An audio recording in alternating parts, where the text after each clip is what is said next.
जय हिंद साथियों, हम आज जानेंगे। जय हिंद साथियों, प्रचंड एकेडमी के यूट्यूब चैनल पर आप सभी का स्वागत है। जब नदी पहाड़ों को चीरते हुए निकलती है तो वह कभी नहीं पूछती है कि समुद्र कितनी दूर है और समुद्र तक पहुंच जाती है। तो ऐसे करके हम भी लगातार प्रयास करेंगे और जानेंगे इसके बारे में। तो हम आज पढ़ेंगे मौर्य वंश के बारे में। चंद्रगुप्त मौर्य। चंद्रगुप्त मौर्य के पहले हम जानेंगे जो चाणक्य था, जिसे हम कौटिल्य विष्णुगुप्त के नाम से जानते हैं। चाणक्य नंदवंश के अंतिम शासक घनानंद के दरबार में गया, कहा कि श्रीमान जी, जो सिकंदर है उसका आक्रमण मगध पर होने वाला है। तो घनानंद ने कहा कि मुझे ऐसे किसी व्यक्ति की जरूरत नहीं जो मुझे बताए कि क्या जरूरी है क्या नहीं, उसको बेइज्जती करके वहां से धक्के मार के निकाल देते हैं। तो चाणक्य कहता है कि जिस बल पर तू इतरा रहा है, तेरे पूरे साम्राज्य का सर्वनाश करके ऐसा व्यक्ति बैठाऊंगा, ऐसा राजा तैयार करूंगा। उसके बाद चाणक्य आते हैं और ऐसे लड़के की तलाश हो रहती है। चंद्रगुप्त मौर्य से मिलते हैं और चंद्रगुप्त मौर्य के गुरु भी बनते हैं चाणक्य। चंद्रगुप्त मौर्य क्या करते हैं कि जब आक्रमण यहाँ पर इनका मगध पर करते हैं, घनानंद को, नंदवंश के अंतिम शासक घनानंद को पराजित करके मगध में मौर्य साम्राज्य की स्थापना करते हैं।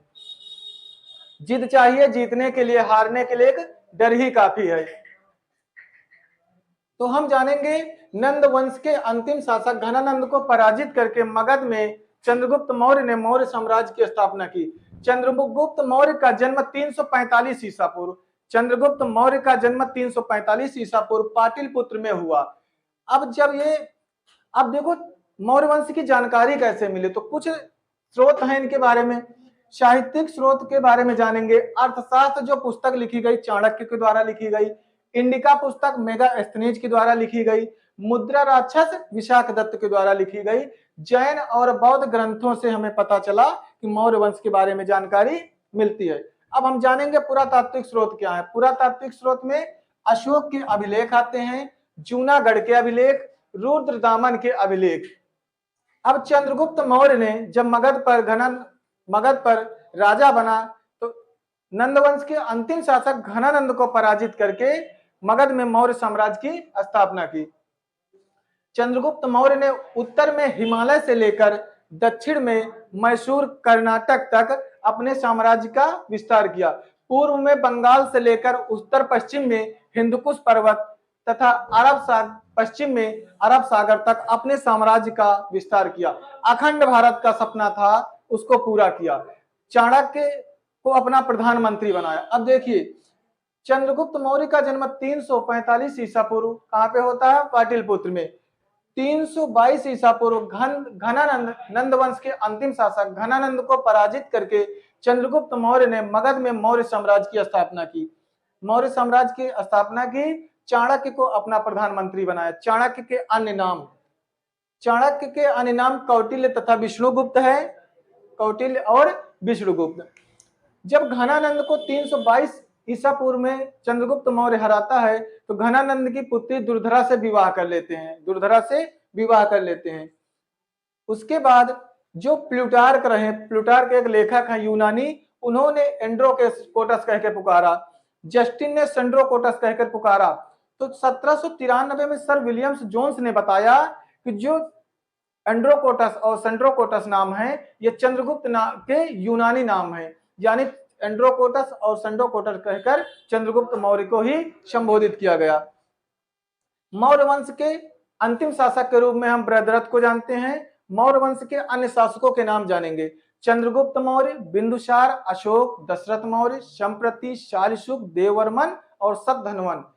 जो बृहद्रथ थे वो नंदवंश के अंतिम शासक थे। नंदवंश यानी जो नंदवंश के अंतिम शासक घनानंद को हरा करके मगध में मौर्य साम्राज्य की स्थापना किए।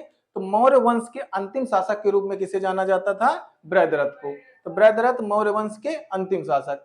अब क्या हुआ, जब घनानंद को हराया चंद्रगुप्त मौर्य ने तो घनानंद की पुत्री दुर्धरा से विवाह कर लिया। प्लूटार्क जो एक यूनानी लेखक हैं, उन्होंने चंद्रगुप्त मौर्य को एंड्रोकोटस कहकर पुकारा।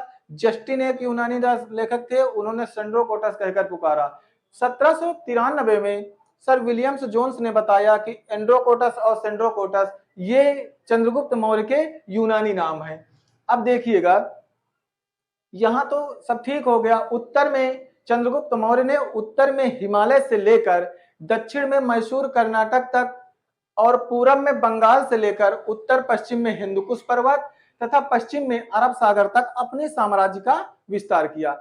अब उसके बाद क्या हुआ कि जब वो सिकंदर आता है भारत पे, तो सिकंदर की सेना व्यास नदी को पार करने से इंकार कर देती। तो सिकंदर जो था, सिकंदर अपना राजपाट छोड़ करके अपने थल सेनापति जो सेल्यूकस निकेटर थे, सेल्यूकस निकेटर और जल सेनापति नियारकस, तो सेल्यूकस निकेटर को अपना राजपाट देकर के 323 ईसा पूर्व बेबीलोन में सिकंदर की मृत्यु हो जाती।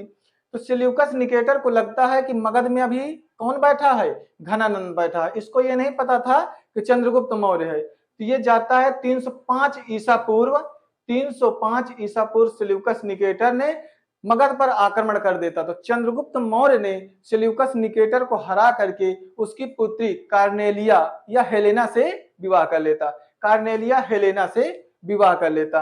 अब युद्ध की शर्तों के अनुसार जो सेल्यूकस निकेटर था उसने 4 प्रांत, काबुल, कंधार, हेरात, मकरान, काबुल, कंधार, हेरात, मकरान, यानी कि पाकिस्तान और अफगानिस्तान पूरा साम्राज्य चंद्रगुप्त मौर्य को गिफ्ट के रूप में देता है।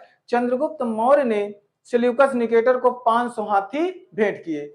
अब उसके बाद हुआ क्या, सेल्यूकस निकेटर ने अपना जो राजदूत मेगास्थनीज को चंद्रगुप्त मौर्य के दरबार में भेजा। मेगास्थनीज की जो पुस्तक है इंडिका, उससे जानकारी मिलती है, मौर्य वंश के साम्राज्य की जानकारी मिलती है। अब हुआ क्या कि मगध में 12 वर्ष का भीषण अकाल पड़ा। तो इसको एक जैन गुरु भद्रबाहु से प्रभावित होकर इसने चंद्रगुप्त मौर्य ने जैन धर्म अपना लिया। तो जब जैन धर्म भाई अपना लिया मित्रों, साथियों, जब जैन धर्म इसने अपना लिया, इन्होंने क्या किया कि जो आपने अखंड भारत का सपना पूरा कर, इसी का कारण है कि मगध में 12 वर्ष का भीषण अकाल पड़ा। तो जैन गुरु भद्रबाहु से प्रभावित होकर के जैन धर्म तो अपना लिए, इन्होंने क्या किया, कर्नाटक चले गए। कर्नाटक के श्रवणबेलगोला पड़ता है, श्रवणबेलगोला में 298 ईसा पूर्व सल्लेखना विधि द्वारा अपने प्राण को चंद्रगुप्त मौर्य ने त्याग दिया। चंद्रगुप्त मौर्य का जन्म कब हुआ, 345 ईसा पूर्व पाटलिपुत्र में। लेकिन इन्होंने जब मगध में 12 वर्ष का भीषण अकाल पड़ा तो जैन गुरु भद्रबाहु से प्रभावित होकर के जैन धर्म अपना लिया और कर्नाटक के श्रवणबेलगोला में 298 ईसा पूर्व वहां पर सल्लेखना विधि द्वारा अपने प्राण त्याग दिए। सल्लेखना विधि क्या होती है, अपने शरीर को अन्न जल को छोड़ करके त्याग देना। तो अपने शरीर को त्याग कैसे किया, अन्न जल छोड़ करके। तो ये थी हमारी मगध में चंद्रगुप्त मौर्य की कहानी। अब चंद्रगुप्त मौर्य तो बन गए शासक। देखियो साथियों, पढ़ना आपको पड़ेगा, अगर कुछ करना है, जिद चाहिए जीतने के लिए, हारने के लिए डर ही काफी है। मेहनत का फल समस्या का हल देर से सही पर मिलता जरूर है। पतझड़ हुए बिना पेड़ों पर नए पत्ते नहीं आते, कठिनाई और संघर्ष है बिना 6 दिन नहीं आते। सूरज की तरह चमकना चाहते हो तो सूरज की तरह तपना भी होगा, क्योंकि आज की डेट में कंपटीशन बहुत बढ़ रहा है। तो आपको मेहनत खुद करना पड़ेगा। अगर आज 5-6 घंटे आप मेहनत नहीं कर सकते हो तो आगे आने वाले समय में आप 12 घंटे मजदूरी करने के लिए भी तैयार रहना। चंद्रगुप्त मौर्य के बाद इनका उत्तराधिकारी जो बनता है, कौन बनता है, बिंदुसार। तो बिंदुसार की जो माता थी कौन थी, दुर्धरा। दुर्धरा किसकी पुत्री थी, घनानंद की। तो बिंदुसार बनता है। बिंदुसार आजीवक संप्रदाय का अनुयायी होता है। किस संप्रदाय का, आजीवक संप्रदाय का। तो इसका जो बिंदुसार हुआ, बिंदुसार के समय में जो सीरिया के नरेश एंटियोकस थे, एंटियोकस ने अपना राजदूत डाइमेकस को भेजा कि ताकि मगध के साथ मैत्रीपूर्ण संबंध बनाए जा सके। तो वो बिंदुसार ने पूछा डाइमेकस की आपके यहाँ क्या चीजें फेमस है। तो डाइमेकस ने बताया हमारे यहाँ अंजीर, मीठी शराब और यूनानी दार्शनिक फेमस है। तो सीरिया के नरेश जो एंटियोकस थे, वो बिंदुसार ने एक खत लिखा मीठी शराब, अंजीर और यूनानी दार्शनिक की मांग के लिए। तो उन्होंने कहा कि यूनानी दार्शनिक को कानूनों के अनुसार यूनानी दार्शनिक का क्रय विक्रय नहीं कर सकते हैं। तो मीठी शराब और अंजीर भिजवा दिए। अब हुआ क्या, बिंदुसार को अमित्रघात के नाम से जानते थे। अमित्रघात का मतलब है शत्रुओं का नाश करने वाला। तो देखो बिंदुसार जो है शत्रुओं का नाश करने वाला यानी अमित्रघात के नाम से।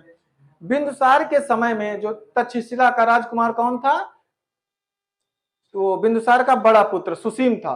तो सुसीम जो है वो तक्षशिला के विद्रोह को नहीं दबा पाया, तो जो इनका छोटा पुत्र था अशोक, जो अवंती का राज्यपाल था, उसको बिंदुसार ने कहा कि जाओ आप तक्षशिला के विद्रोह को दबाओ। वहां बड़े ही क्रूरता से लोगों की हत्याएं की अशोक सम्राट ने, और उसके बाद अशोक सम्राट ने क्या किया कि तक्षशिला के विद्रोह को दबा दिया।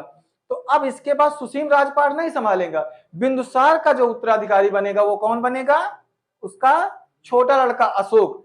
अशोक जब उसका सुसीम लड़का था, तो जो सुसीम इनका बड़ा भाई था अशोक का, यानी कहने का मतलब है बिंदुसार का जो बड़ा पुत्र सुसीम था वो तक्षशिला का राजकुमार था, तो उसने विद्रोह नहीं दबा पाया। तो विद्रोह किसने दबाया, अशोक ने। अशोक उस समय अवंती का राज्यपाल था। तो अब राज्यपाट कौन करेगा, अशोक। अशोक ने राजा बनने के पहले अपने 99 भाइयों की हत्या की थी। तो ऐसे करके हम मौर्य वंश के बारे में जानेंगे। देखो सभी राजाओं के बारे में हमें डिटेल से नहीं पढ़ना है। चंद्रगुप्त मौर्य, बिंदुसार, अशोक के बारे में पढ़ेंगे। उसके बाद देखो दशरथ मौर्य, संप्रति, शालिशुक, देववर्मन, सद्धनवन और उसके बाद बृहद्रथ। मौर्य वंश का अंतिम शासक कौन था, बृहद्रथ। अब जो चंद्रगुप्त मौर्य का उत्तराधिकारी कौन बना, बिंदुसार। बिंदुसार का उत्तराधिकारी अशोक सम्राट बना। अशोक राजा बनने के पहले अपने 99 भाइयों की हत्या की। तो अब इसके बाद हम जानेंगे अशोक सम्राट के बारे में। तो साथियों मेहनत लगातार करना है, कोई भी कार्य कठिन नहीं है, बस शुरुआत में दिक्कतें होती हैं, फिर जब लगातार आप करने लगोगे तो आसान लगेगा। पढ़ाई बहुत आसान काम है, बस रेगुलर हो जाओ, लगातार पढ़िए। जय हिंद साथियों।